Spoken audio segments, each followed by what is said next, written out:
Welcome friends to another r/malicious compliance video. Our first story of the day is by Karaokami44. I got what I asked for.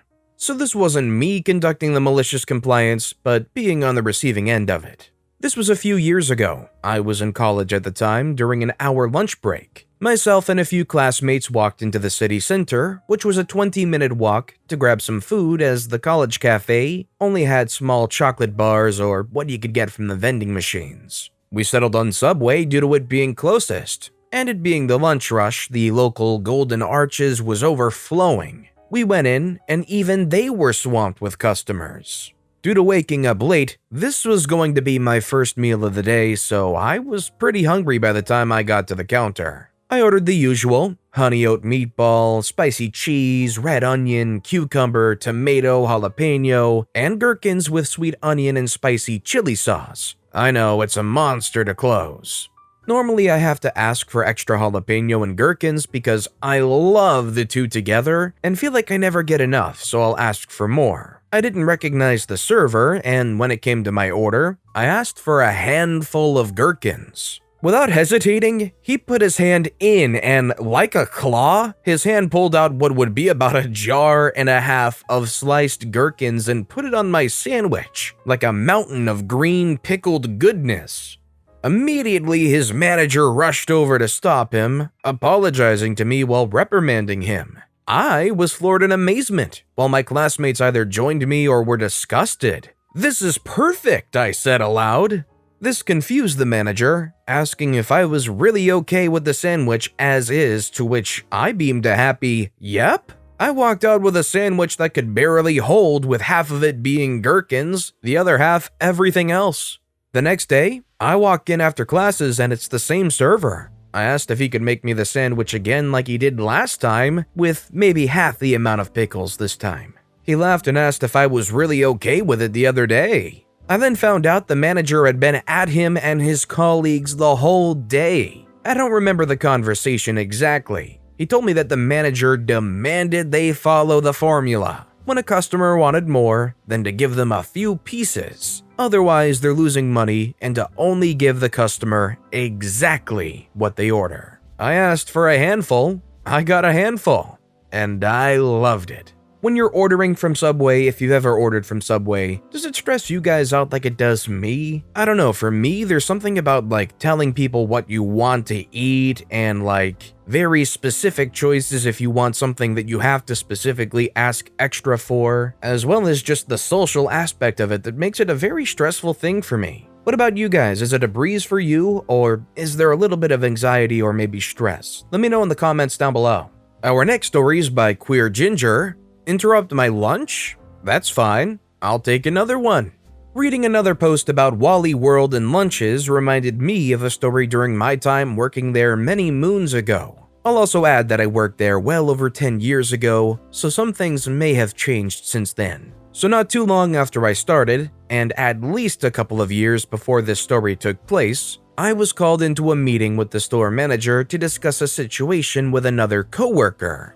When they came to get me, I was on lunch, and so after the meeting was over, they informed me that I could restart my lunch, because I was entitled to a full uninterrupted hour lunch. Since they interrupted my lunch, I got to start again, and they would adjust my time for me. I kept this information in the back of my head for future reference, which worked out well. Fast forward a bit, and I'm working in the connection center, which is the department with the prepaid and contract cell phones. In our store, we were built into the electronics department, along with the photo center. At the time, we in the photo center were considered a special department. We were a different division from the main store and had separate payroll and managers, etc. So technically, we were supposed to help cover each other's area and couldn't be pulled to another department or make another department help us. In practice though, electronics would usually help our customers if we weren't there, and we would help them on things we were able to. The exception was contract cell phones. We were the only people able to do a contract. We had to run credit checks, etc. Everything that was done through an actual cell phone store. For some reason I no longer remember, I was alone my whole shift this day. We normally had one person 9 to 6, one 12 to 9. but the morning person either called off or left early, and so I was on my own. Around 3:30 or so, about half an hour before my lunch should be, I had a couple guys come by wanting to see about getting a contract cell phone. I was finishing up another cell, so I told them if they wanted to look around, I'd probably be done in about 15 minutes. They left. I finished with my customer, and I didn't see them again. I did wait around for them a bit, then had some other customers, etc., so I didn't leave on lunch until after 5. About 5:30, I'm close to getting locked out, and so I go to take lunch. The person working electronics is one of the few who doesn't really like our department and refuses to help our customers, so I told them I was going to lunch and just send any of our customers to Photo for help if they need anything. About 30 minutes into my lunch, I hear an announcement across the intercom for customers needing help in the connection center. I'm in the break room, so I call up to electronics, remind them I'm on lunch, and send customer to Photo or tell them I'll be back in 30 minutes. Turns out someone just had a question about a prepaid phone card. About 10 minutes go by, and I'm being paged again. This time I ignore it because they know I'm on lunch. A few minutes later, they page again. At this point, I've got maybe 15 minutes left on lunch. One of the store managers comes in right after the second page, asks me why they're paging my department, and I'm not answering. Now we got 1 unpaid hour lunch and 2 paid 15-minute breaks. Since we're still on the clock during our breaks, we can be interrupted and they aren't guaranteed. If it's busy, we sometimes won't get our second one. I guess because it's after 6, he assumes I'm on my last break and not lunch, and just being lazy and not wanting to go help. Because we were a specialty division and couldn't be pulled to the registers or other departments, there were a couple other departments that were like this, such as jewelry. This has all since changed. There were a couple of managers who seemed to have beef with our departments, and seemed to think us as lazy or entitled because we refused to be pulled. So I start telling him that I'm the only one there and I have 15.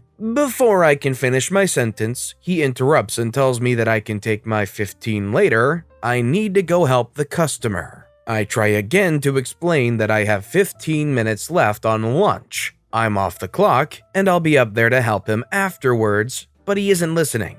Interrupts me again and says, "You can come restart your break after you help them, but I need you to go help them now." A light bulb goes off in my head and I ask, "You want me to go help the customer now and then restart my time?" I do make sure not to say break or lunch, just time. So he rolls his eyes and says basically, "I don't care, you can restart it, just go help the customer." So I say okay, gather my stuff, put it in my locker and clock in. At this point they've paged me again and I have maybe 10 minutes left on my lunch. I go up to the department and lo and behold, it's my customer from 3:30 who has finally come back. He wants a phone. So I ask for his ID, tell him I'll have to run a credit check, see if he needs to pay a deposit, etc., and asks if he knows what phone, plan, etc. he's interested in. Well, as soon as I tell him we will run his credit and he may have to pay something, he's not interested. He says his credit's crap. He tried getting a phone through the Sprint store and they wanted a bunch of money, but he thought since it's Wally World that, I don't know, we didn't check credit, we would just hand him a phone.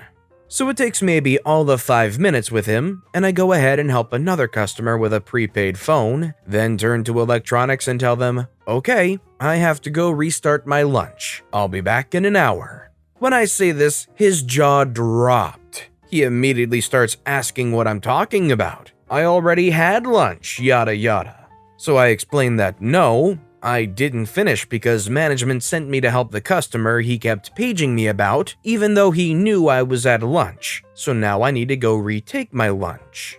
I go sit back in the break room, and at this point it's probably 6:45. I always read and had a book with me, so I was happy to sit and read for another hour. About 30 minutes go by and the manager from earlier comes by. I think they're clicking back in from lunch, and makes a comment about, "Oh, are you just now getting your break?" So I say no, I'm retaking my lunch break. I have another half hour to go. He stops, and you can see the wheels slowly start to turn as he asks, "What do you mean?" I tell him that I was on my lunch earlier when he told me I needed to go help the customer, and because my lunch was interrupted, I had to restart. He of course says that he thought I was on my break. Why didn't I tell him I was at lunch? And I tell him I tried to twice, but he kept interrupting and told me to help the customer now and restart my time. So I thought he knew I was at lunch. I can still see his fat face get so red and tell me that's not at all what he meant, and he will talk to my manager tomorrow. There wasn't much fallout. I got pulled and questioned the next day, but I had messaged my boss and told her about it and the times I was at lunch to cover myself for time theft. And the photo employees backed me up on everything, including that electronics never told them a customer needed help or sent them the customer. The manager had to admit that he did tell me that I needed to go help the customer right then, and he never asked if I was on the clock or not. The assistant manager who questioned me did try to make it seem like I was being dramatic and should have just went up when I was paged. But I just asked what would have happened if I left for lunch, as I usually did. I think it was a bad weather that day, so I had stayed inside, but I normally sat in my car just to get out of the building, and would have never heard the pages. And asked if I had been given incorrect information before by the store manager, to which she agreed I was correct. I did make it known that they had talked to the customer, then called me in the break room and told me someone needed help with a contract phone. I would have probably clocked in early and went to help, and that I'd done that before, but since the first time the customer just wanted to know what card to buy and they paged me instead of helping or having photo help them, I wasn't going to interrupt my lunch multiple times when I'm off the clock. I'm pretty sure they talked to the electronics employee because he never paged me like that again afterwards. And a couple employees who didn't know the lunch rule before learned it that day. And I got paid to read for an hour that day. I definitely think when you're not on the clock, you shouldn't even have your pager on. I don't think it should be possible to consider you at all on call when you're not on the clock. Being able to restart their lunch in this situation was just like basic respect of the employee's rights. And our final story of the day is by Ninja Wolves. Delivery driver insists on delivering not my food. I'm sitting on my computer, chatting with friends, realize I should probably make some dinner. So I get up, fish some noodles and sauce out of the pantry, might throw some kielbasa in there, start cleaning off some workspace, and my apartment door buzzer goes off. I sigh, knowing it's probably not for me, but I answer anyways. "Delivery," he says. I didn't order anything, wrong buzzer, and I hang up. He buzzes back again immediately. "DoorDash delivery." I reply, "Who's it for?" "Samuel." I tell them, "There's no Samuel here, my name is OP," and I hang up.